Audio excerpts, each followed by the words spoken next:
Yo, what's up, guys? In this video, I'm going to be going over my election predictions and who I'm voting for.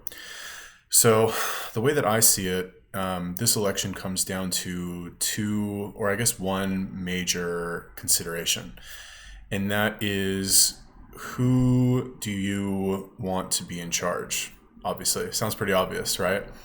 And we're going to go over the two sides right now, but in my opinion, it seems that Biden is not really in charge. There are much greater forces at play behind Biden, and he is really just a figurehead for what's going on. And this is generally the case with most presidential elections. Until Trump came along, you really just had two political parties, and both were controlled by lobbyists, and both really kind of just did what they were told and made deals and, just kind of like were not really in charge. There were forces at play who were stronger than them that were in charge. And that is very clearly the case with Biden, and I'll go over that why in this video, and that does not seem to be the case with Trump.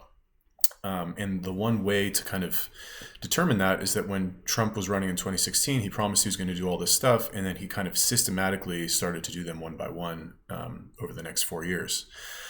So let's just get right into it. The main reason why I don't trust Biden and I don't trust the Democrats, and that's really what it comes down to. It's not personal against Biden. It's not personal against, it's not like, oh, Trump's a man, Biden's a little bitch, It has nothing to do with that. What it comes down to is that Biden is not genuine. He uses very vague language. He supports causes, I guess, that are detrimental to American society, and specifically, there is a selfish element to it, like my life is personally being affected, but really what it comes down to is that if I believe this person or these groups are in charge, then I honestly would not want to live in America. This is some fucked up shit. This is going to be really bad for the United States. It's just going to get really bad really quick. If they get their way, really is what it seems like. So anyway, let's get into it. The main issue with Biden is that he is on the same side as a lot of really bad people who are doing a lot of really bad, un-American things. A lot of censorship. Okay, so what has been happening for the past 4 years is that the mainstream media, major news networks like CNN, MSNBC, I wrote here the Washington Post because they seem to be, I don't want to say the most extreme, but the most volatile, I guess. I don't know, can't think of the right word. But when it comes to criticizing Trump and what he's doing, and literally just looking for any excuse to find something on him to put in their headline. And it's gotten to the point now where you can't say, because in 2016 or 2015, when it was leading up to the original election, Trump did a lot of funny stuff and a lot of strange things. And you could make the argument that he was getting so much media coverage because of all the crazy shit he was doing, and it was boosting their ratings and making them a lot of money. Because if Trump says some off the wall shit and then they put that in an article, people are going to read that article, they're going to see the ads, and they're going to make more money. But now it's gotten to the point where that does not, even on days where he doesn't say some crazy shit, they will continue to push stories that will try to paint him in a bad light. And the smear campaign, the Russia scandal, the Mueller fucking 2-year investigation where they tried to dig up all this collusion with Russia, none of that stuck. They found literally nothing. Yet they're still trying to push this whole Russian involvement and all that other stuff, and there does not seem to be any evidence for that. So anyway, let's get into it. So the mainstream media, right, which is this, I guess, massive group of news stations and publications and newspapers and online newspapers and basically all of these media outlets, and there are thousands of them. It's not just CNN, it's not just MSNBC, it's not just the Washington Post. All of these news organizations, they all own newspapers. They all own, and they're all owned by one mega corporation. I forget what it's called. I don't remember which one it's called, but or there's two of them, and they all own everything. For example, did you know that CNN and Fox News are owned by the same parent corporation? They're owned by the same corporation. The exact same one. So strange, isn't it? Because Fox News does seem to be pro-Trump, and they are allowed to be run kind of independently of one another, but just goes to show you, if whoever owns CNN owns Fox News, imagine what else they own, right? And you're welcome to do your own research on this. I'm not going to make a list of all this shit, but it's just like, it's common knowledge if you dig into this for like 5 minutes. Okay, so what's the issue is that the mainstream media is kind of leading the charge on this, and it all seems to be controlled by whoever is on the same side as Ghislaine Maxwell. All right, so Ghislaine Maxwell, for those of you who do not know, is or was I don't even know what we even call her. She was like, as far as I understand, Jeffrey Epstein's right-hand man. And Jeffrey Epstein was murdered in prison, or committed suicide, even though like the autopsy showed that he, they used one of those like wires that you see in the movies to like, strangle the guy or like cut his throat or something. I don't know what it's called. Is it a garrote? I don't know how to pronounce it. Anyway, why do I say it's controlled by Ghislaine Maxwell? Because Maxwell Hill, the Reddit account that mysteriously stopped posting after Ghislaine Maxwell was arrested, was known for posting pro-liberal, anti-Trump talking points on some of the major subreddits, major political subreddits, right? So our news, our politics, our world politics, which are, Reddit is, I think, the 5th most visited site in the United States. And it's made up of various subreddits or forums, basically. And they have an internal voting system where whoever, posts and comments will rise to the top in terms of visibility based on how many upvotes they get, or the upvote to downvote ratio. So this user, Maxwell Hill, was a power user who was a moderator of, I don't know exactly how many, but a considerable amount, not just 2 or 3, not just 10 or 20, but like a lot of the major subreddits that talked about news and talking points and stuff like that. So what we're doing here is we're just kind of like identifying who's on what side, right? And we're kind of grouping them all together. So if Ghislaine Maxwell in her Reddit account that mysteriously stopped posting, and there's a lot of information on here, Maxwell Hill is like, Maxwell's her last name. Maxwell Hill is some like, read the like Wikipedia article about her dad who was in the Mossad and had been known for, I guess, building a media empire that was used for intelligence purposes for the Mossad during World War II. So there's a history here, like a lot of things seem to align, right? You have Ghislaine Maxwell, whose dad was in the Mossad, who was known for building a media network to control like thought, I guess, or popular opinion with these media outlets. Oh, and guess what? You also have all of this shit happening with the mainstream media, and you also have now this happening with social media.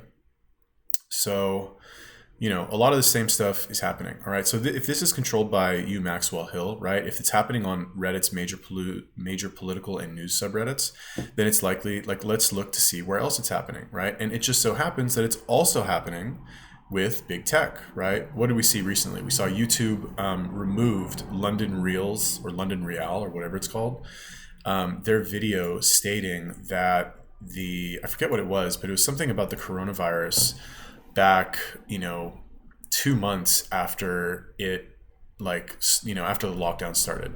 It was some interview with some expert where they said like, coronavirus isn't really that big of a deal. We're making a big deal about it for nothing. And the video was removed with no explanation from YouTube, 0 explanation, right?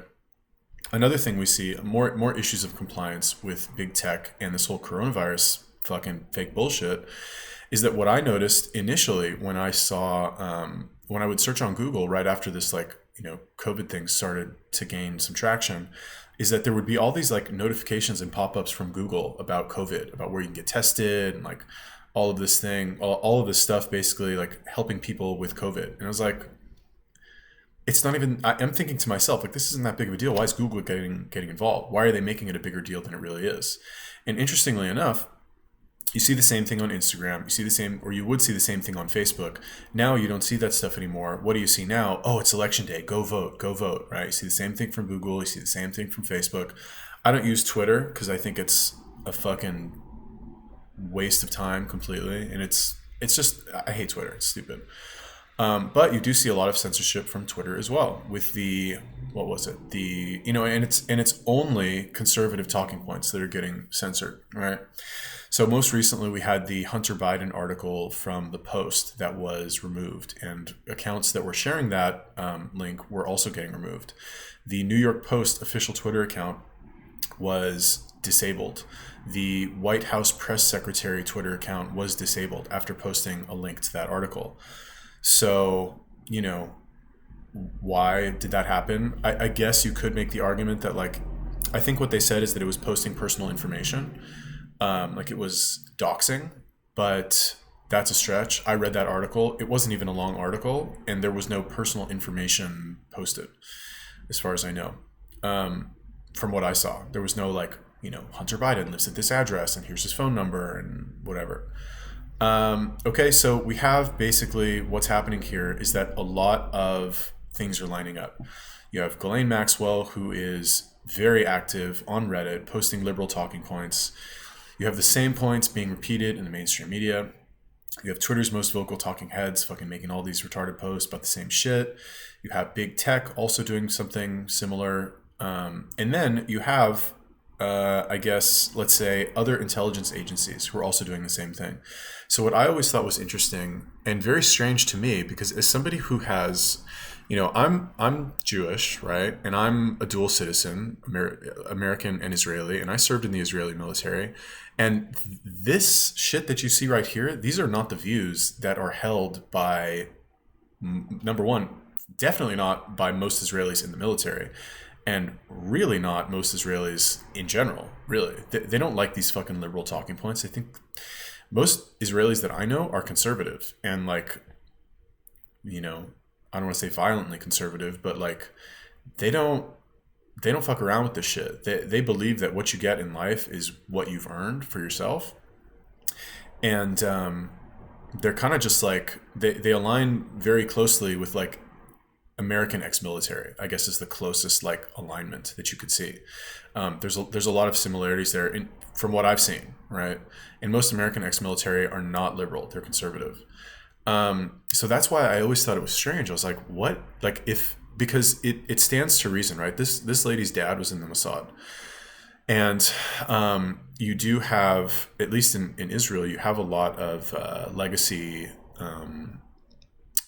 What do you call it? Like, you have a lot of legacy when it comes to military units, right? And I would assume that the same thing kind of would apply to intelligence agencies. So, for example, if your dad was in Sayeret Matkal or, like, Shayetet, or, like, one of these, if your dad was basically in an elite military unit in Israel, you have a much better chance of getting into that unit. Number one, because you can learn from the people who are in your family. They can teach you how to pass the tests and, how to do well and what they're looking for. And also, guess what? Your dad, who's in fucking, the equivalent of the Navy SEALs in Israel, can call up his buddy, who's probably, like, a fucking sergeant major in, because he's still in. He can be like, hey, my son's going to do the physical test. I want you to keep an eye on him and, like, not necessarily help him, but, like, he's going to be there. Maybe, give him a little bit more consideration because I want him to get into the same unit. And these are two people, for example, who served together, who were together for, 3-4 years, who fucking went through maybe combat together, who have bonded on a very close level. So, like, obviously they're going to help each other out. It's a thing. And I would assume that the same thing kind of happens for intelligence agencies, right? So anyway, the point is that it stands to reason that if Ghislaine Maxwell's dad was in the fucking Mossad, it's probably likely that she's in the Mossad too, especially if, all of this shit is lining up, specifically the, the use of major media outlets to, to fucking, I don't want to say spread disinformation, because on most of the stuff, technically they're not lying, except when they deny. Well, they don't outright lie. See, the media is very good about not outright lying about things. For example, the Hunter Biden laptop thing. I Googled it a couple days ago because it's like, what is this fucking Hunter Biden laptop shit? Like, what is it? Let me look at it. And, the first page of results, obviously it's not the New York Post, because the search results, one could make the argument, are either being directly manipulated by Google, or the resources that are being applied to these types of campaigns are so great that, they're able to, like, crank up the SEO juice of all of these articles to get them to the top and to force the actual article about the New York, by the New York Post down to the second page. So, the what they would do, instead of saying it's not real, it's fake, is they would say, is it real? We'll never know. We may never know if it's real, right? So that's like as far as they'll go. But anyway, what I never understood is like, why would the Mossad do this, right? Like they don't want Biden in charge. They would prefer Biden over Trump. Trump will give Israel whatever the fuck they want, really, like whatever they want. And it's strange to me to think that the Mossad is not acting on Israel's best interests, because that's what we're told. That's the narrative that Israelis understand and believe unquestioningly. It's not like the CIA, where like most Americans are kind of suspicious of the CIA, and they're like, CIA, they're probably up to some fucked up shit. Like, I don't want to fuck with them, But the Mossad is seen as this like heroic organization that hunts down Nazis and like goes on these like elite rescue missions and has Israel's best interests at heart. And it's strange to me that there would be an operative allowed to operate fucking at length doing this kind of shit, for what? To help this guy get elected? Why? And it seems, and we'll get to that later, but like, how is that really preferable? You're going to fucking hamstring the entire world's economy and shut down clubs and festivals and like conventions and big business in general? For what? Really? Why? For the next 5 years, 10 years, because of some like seemingly non-lethal virus? Like, that doesn't make any sense. Just to be able to like track people on their phones, which you can fucking do anyway. I don't know. It doesn't make sense. Anyway, so it never made sense to me. But one could make the argument that like, if the Mossad is doing it, then people who are aligned with the Mossad and compliant with what they're doing, the CIA, for example, are also doing it. And that makes a little bit more sense. And if I had to make a bet, I don't know, who's going first? I'm not really sure. But anyway, don't want to get too into that. So anyway, the effect of all of these things, right? The effect of all of this is these two things right here. Number one, there are a lot of people who will blindly hate Trump because they believe the mainstream media, right? They take all of these quotes that were taken out of context about him saying that like Mexico is bringing their fucking rapists and their murderers and stuff like that, and all the illegal immigrants here, who are Mexican are fucking rapists and murderers. That quote was taken out of context, right? But it gets repeated so often that you believe it to be true. And then the other side of that coin, and there is some overlap here, are people who blindly believe the coronavirus narrative from the mainstream media, right? So people who focus, and thank God for the internet, thank God for like individual thinkers out there who are, just by the cacophony of like little voices that are popping up and people saying, hey, wait a minute, 99.7 or 99.9% survival rate. What about that? Just because cases were reported, or just because tests were positive, does not mean that there are cases that are reported. Hospitals are empty. The flu virus, like deaths from the flu are mysteriously down, right? Like all of these inconsistencies that are actually true, but underreported or not reported at all by the mainstream media, or just completely ignored by the mainstream media, which means that if it's ignored and it's not stated, then, it almost doesn't exist, right? So anyway, you have a lot of these two groups. These are the like activated groups of people who blindly hate Trump because they believe the mainstream media, and people who blindly believe the coronavirus narrative from the mainstream media, possibly, maybe, or maybe not, because they also hate Trump, right? Because there's a lot of overlap where people will be like, oh, Trump said A, okay, then I'm going to say B. Trump did X, okay, I'm going to say, X must be wrong because Trump said it. There's actually a lot of people who don't think for themselves and who will just automatically assume that whatever Trump says, and this goes for the other side too, like, oh, Biden said this, oh my God, that must mean it's wrong. You have to look at every single situation individually and make your own judgment, right? This is what Jordan Peterson talks about when he talks about identity politics and people who are motivated by ideological beliefs, where he'll say like, if you let an ideology dictate what you believe or don't believe, then you become very predictable, and you kind of know ahead of time what somebody who like ascribes to a certain ideology is going to say before they even say it, because you know what the ideology stands for and you can predict how they feel about certain issues. Which is why when people ask me like, are you conservative, are you liberal, like, I'm neither. I'm a fucking independent. I make my decision as, you know, the situation is presented.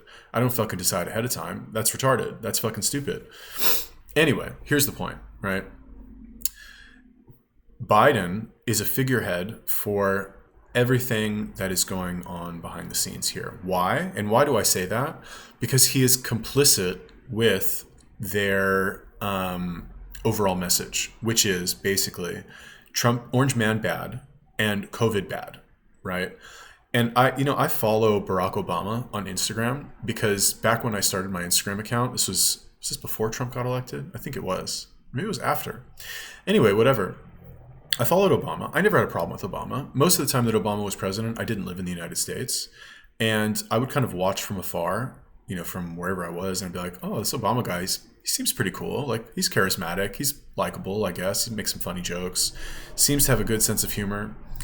So I followed him on Instagram. I was like, why not, you know? But I see a lot of pictures with him, with Biden, with a mask on. And it's like, dude, you're so obviously pandering to people who think coronavirus is actually as deadly as people say it is. And to be fair, the majority of people do not think that it is real. The majority of people in the United States do not believe that COVID is, okay, fine, it's a real disease. Like, there is actually something called COVID, but it's not responsible for all these fucking deaths. Definitely not responsible for fucking all this other shit, you know.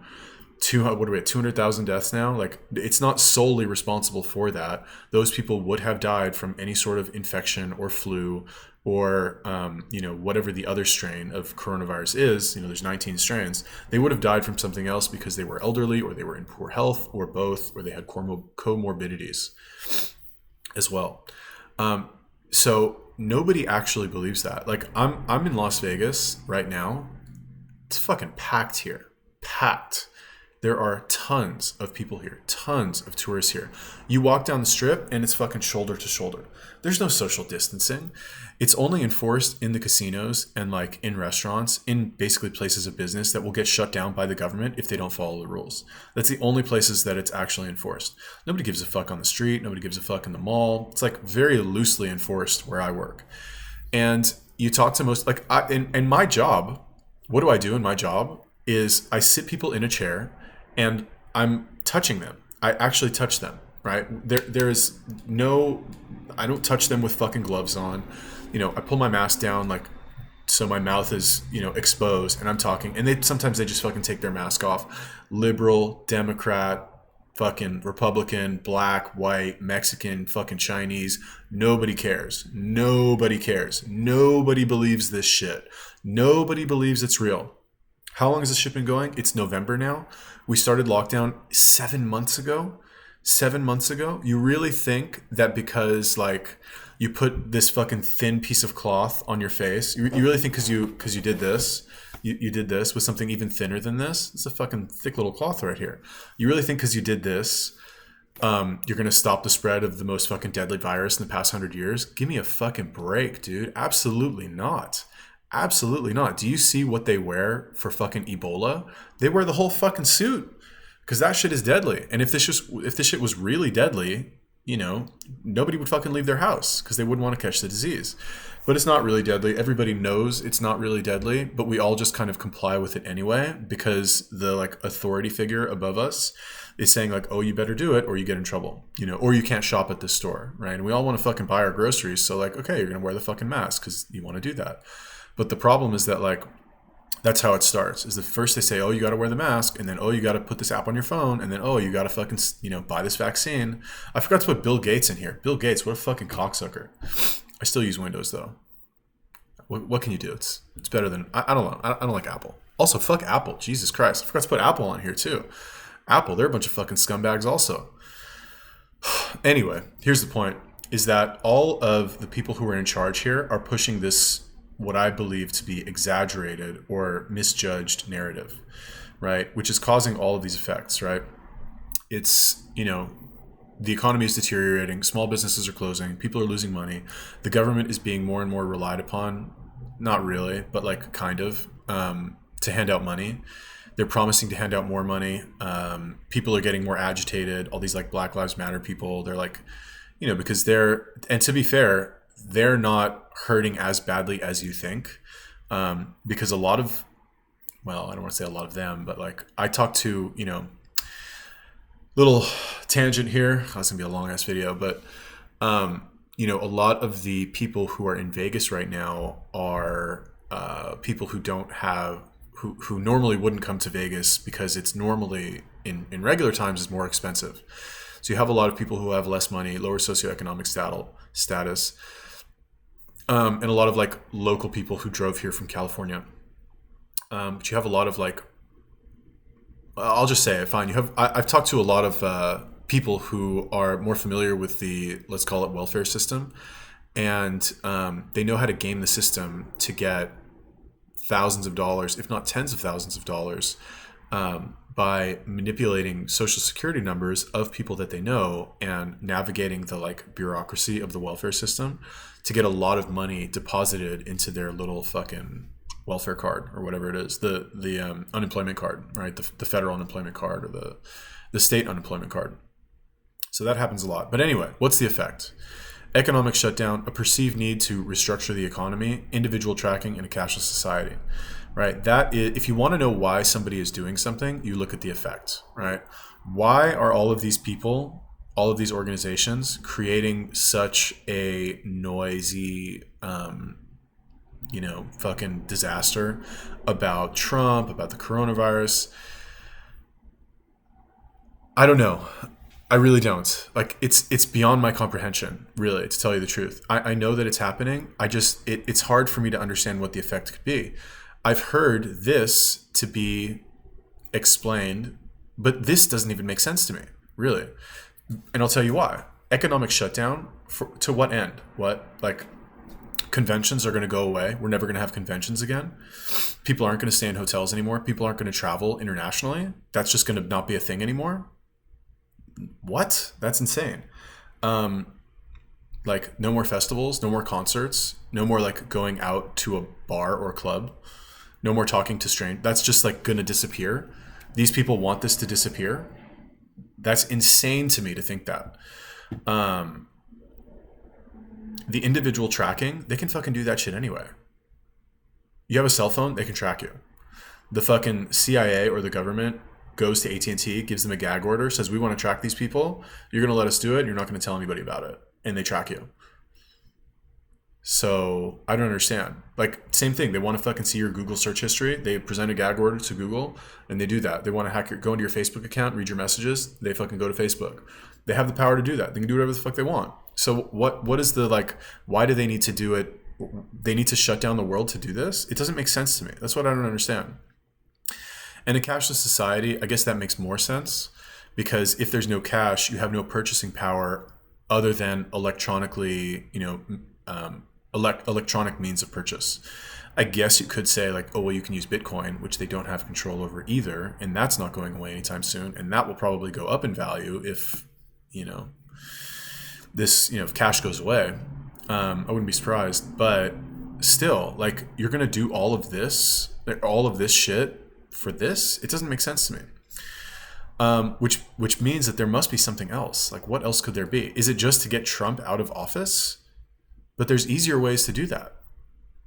It seems that there are easier ways to do that. I can think of one. I won't say what it is because I just won't even say it. But like, you're going to do all of this.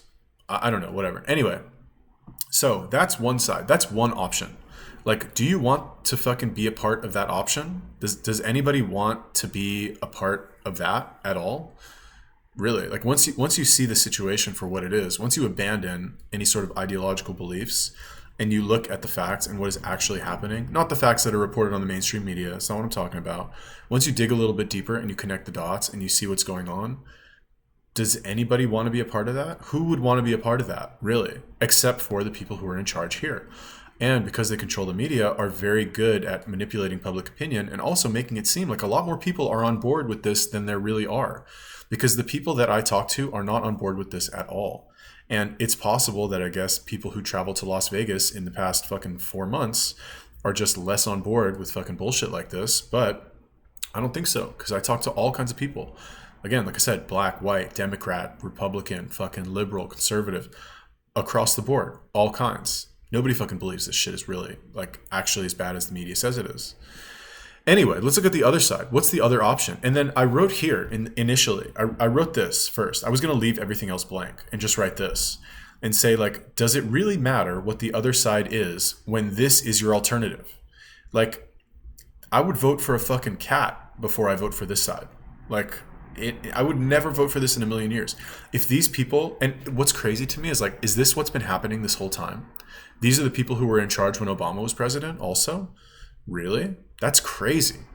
And Obama was like, it was not a bad 8 years under Obama, you know, as far as I recall. Like, I guess there were some terrorist attacks and shit like that, and, you know, fucking shit happened, but that's kind of par for the course in the world, right? Bad things are going to happen. You can't blame that on Obama. But now they want to fucking just all of a sudden like flip and become a totalitarian state. Like, what happened? I don't get it. I really don't understand. Anyway, does any of this matter when, like, does it matter what's on this side when this is your alternative? Like, it would have to be really fucking bad, like Nazi fucking Germany, to be worse than this. This is approaching like Soviet levels of control. Like, it's looking like it's that, like it's approaching that, really, you know, because once you let them do all this shit, once you let them take away your fucking liberties, like, why would they stop there? Why wouldn't they just ask for more? And that seems to be what's happening here. It's kind of scary. Anyway, so Trump, what does Trump want to do? Simple. It's not a difficult argument. Number one, wants to reopen the economy. You heard him on the debate with Biden. He's like, we need to open up. Can't do this. I don't know. How else do you need to say it? Like, open this shit the fuck back up. Like, it's not real anyway. It's exaggerated by the media to fucking achieve these ends. He's not a career politician. We've been over that a million times. The dude is a fucking businessman. Just does whatever he says he's going to do. And that's it. You know, he's not influenced by lobbyists. He's not influenced by the mainstream media, by big tech. Like, he's not a puppet. You know, who's pulling Trump's strings? Nobody. Who's pulling Biden's strings? Fucking all these people. Biden's flip-flopped on every major issue that he's been in support of for the past fucking 50 years. Trump also believes that masks are bullshit. Is known for not wearing a mask. All of these places that he goes, all these fucking, you know, tours that he's been on, traveling the world, you know, whatever, doing his fucking Trump thing. Trump has support of law enforcement, has military support. You know, I talk to a lot of military people in Vegas. They pass through from time to time, a lot of ex-military. Nobody likes Biden. Everybody likes Trump. Really, for real. I'd be surprised. I'd be surprised if Biden went, like, you know, let's go to pretend land for a second. In pretend land, not in the real world, in pretend land, I would not be surprised. I don't know. I'm not going to say it. Anyway, whatever. Another thing I like about Trump is that he has support of various mixed martial arts athletes and Dana White, who, and why MMA? Why not, you know, another sport? Because the idea in MMA, or UFC specifically, is that you have two guys in a cage, just two guys in a little area, right? And it's may the best man win. You know, it's the ultimate meritocracy, you could say. And so I think it's interesting that Trump has a lot of support from people in the mixed martial arts community, because in MMA there is no fucking, oh, he's racist, oh, he, you know, has an unfair advantage. It's like, bro, you do whatever you can to win that fucking fight, and it's on you, because nobody else is in your corner. I mean, you have people in your corner, fine, but nobody else is in there helping you. You don't get a handout. You don't get a fucking free check. You don't get a free bonus. And ultimately, at the end of the day, and this could be, you know, I'm not saying that like liberals are bad, or like the liberal viewpoint is always wrong, conservatives are always right. Not at all. I think liberals have a very important role in society, and that is helping people who are too weak to help themselves. And there are people who are too weak to help themselves, for sure. You have people, you know, I'm very lucky. A lot of you also probably are very lucky in that you had a lot of advantages growing up just by who you were and what family you were born into and where you were born and your nationality, the color of your skin, your religion. We all have advantages like that, or a lot of us do. And just like we have advantages, there's some people born in shitty countries to shitty parents who are abusive, who don't give a fuck about them, who don't feed them the right food, who instill in them poor values that make it less likely that they will achieve success by modern standards. And those people need a little bit of help. Now, how that help is provided, that's another issue. But the whole like liberal, the spirit of liberals, you could say, is to want to help people who are less fortunate. Whereas the spirit of conservatives is that cream rises to the top. And it's not a meritocracy. I mean, it is a meritocracy, but it's based on competence, right? If you're the best brain surgeon, you are going to be paid the best. And we want the best. We want to pay the best brain surgeon the most amount of money because we want to reward that person for fulfilling a very necessary role in society, because society needs brain surgeons or doctors, for example, or teachers or whatever, right?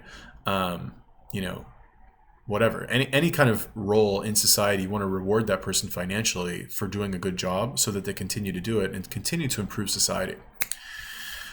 Whew. Anyway, this has nothing to do with election predictions, so I think it's pretty Oh, and the icing on the cake.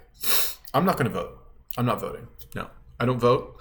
Never voted in a presidential election. Don't plan on voting. Actually, wait, did I vote? No, I didn't. Never voted. I voted once for Conejo, who is a Green Party candidate back when Arnold Schwarzenegger ran for governor. Couldn't bring myself to vote Republican at the time, even though I'm a fitness bro. I love Arnold, or I like the old Arnold. New Arnold's a little too vegan for me. And I'm not going to vote in the presidential election because the popular vote in the United States does not matter. The only thing that matters is the electoral vote. And the electoral vote is not influenced by the popular vote. So that's what I really don't understand. Is like, why is there such a push to get out and vote when your vote doesn't even fucking matter? It does not matter who you vote for. Oh, well, no, like you don't want to live in a country where you can't vote. Like, motherfucker, it does not matter. It does not matter who you vote for. It is the Electoral College who votes. And each vote is controlled by an individual person, and they're going to go and they're going to vote for whoever the fuck they want, regardless of who you vote for. Am I wrong? I really don't understand. Like, why?